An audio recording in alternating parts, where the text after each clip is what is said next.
So today I wanted to talk to you about what Southern fiction and what Southern Gothic fiction is. I've gotten a lot of questions about what the difference between Southern fiction and just regular literary fiction is, and so I wanted to answer a couple of those questions.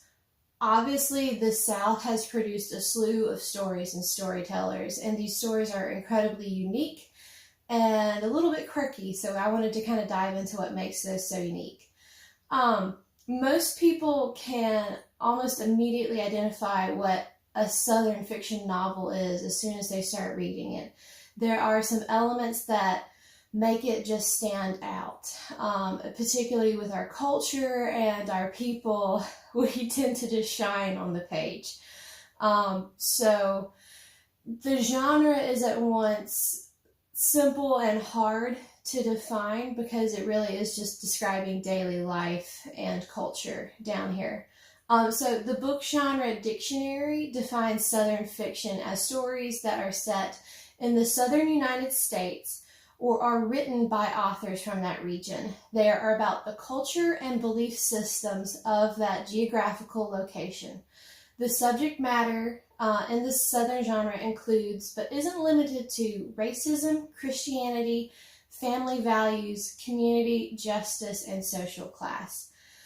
There may or may not be some dialect in there as well, which is one of those things that kind of annoys me. Anyone from the South or who has read novels about the South will tell you that our stories are way more absurd and a lot more touching than that very simple list of tropes. We pride ourselves both on our eccentricities and on our hospitality. This is a very unique place that can be brawling over SEC football one night and then laughing over a casserole the next. So it's a very special place, and we like to think of ourselves as special, or maybe a little bit touched. Who knows? So obviously we refuse to be defined by these tropes. And obviously with such a great duality in our nature, we kind of have a bunch of rich fodder for writers and artists. Anywhere that there is such a concentration of dualities like this, the tension makes for great art, which is why there's probably such a plethora of Southern novels. And one of the things that has been fun to see is that many contemporary Southern writers are pushing back against these oversimplified definitions of Southern fiction. So far in the canon, we have had an overwhelmingly white view of the South that is riddled with violence, poverty, and racism, but tends to talk about sweet tea and plantations. And so a new generation of authors is coming up, like Jesmyn Ward and Angie Thomas, and they're pushing back against these boundaries, and they're challenging our literary history in these really unique, amazing ways. They're saying things like, "This isn't my story, let me tell you a new one." And so they're tackling the Southern identity in a whole new way, and I really can't wait to see where we go. So, like I said, Southern fiction is at once... it is these tropes, but it's becoming a new thing.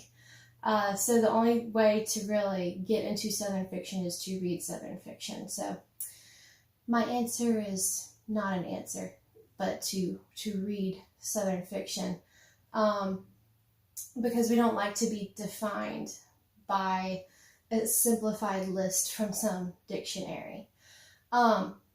Southern Gothic takes this another step further.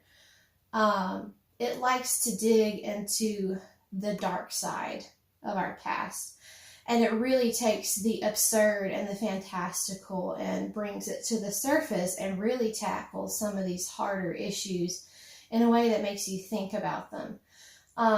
Like any good horror story will, it makes you think about the darkness within yourself or the darkness within the world in a way that makes you kind of shudder.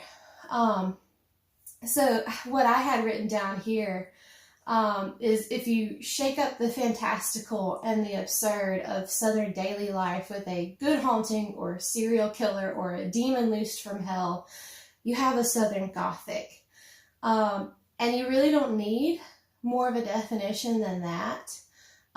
There are also as many forms of Southern Gothic literature as there are your normal category of Gothic. You can have everything from horror to paranormal to grit lit, which is a really fun digging into the hardnesses of life and taking it a little bit further than you might necessarily see in everyday life to show you, you know, really the nasty underbelly of the world. And so to write a Southern Gothic, all you need is to pay attention to the weird things people say or do around you and have a really macabre imagination. So if you want more of a tutorial on how to write Southern Gothic, Delilah Dawson, who's kind of the queen of Southern Gothic right now, has a very highly entertaining article that I suggest you read. I'll have it linked at the bottom of this video.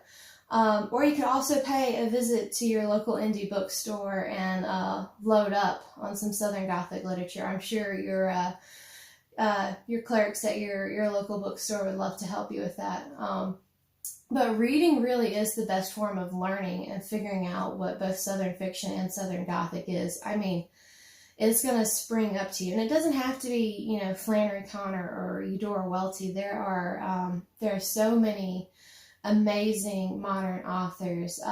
Michael Farris Smith and I think it's Michael McDowell are two really good modern Southern Gothic writers. And then, of course, like I said, Jessamine Ward and Angie Thomas are two of my really big favorite modern Southern fiction writers right now. So I highly recommend all four of those to get a taste of both of those genres. So if you have any questions, let me know down in the comments. I'm happy to dig into any other topics about these two things that you would like. And answer your questions on those. This is obviously something that I'm really passionate about, although not necessarily highly academic about, but I know how to go and find out answers for you and really dig into these things for you. So let me know. Thank you.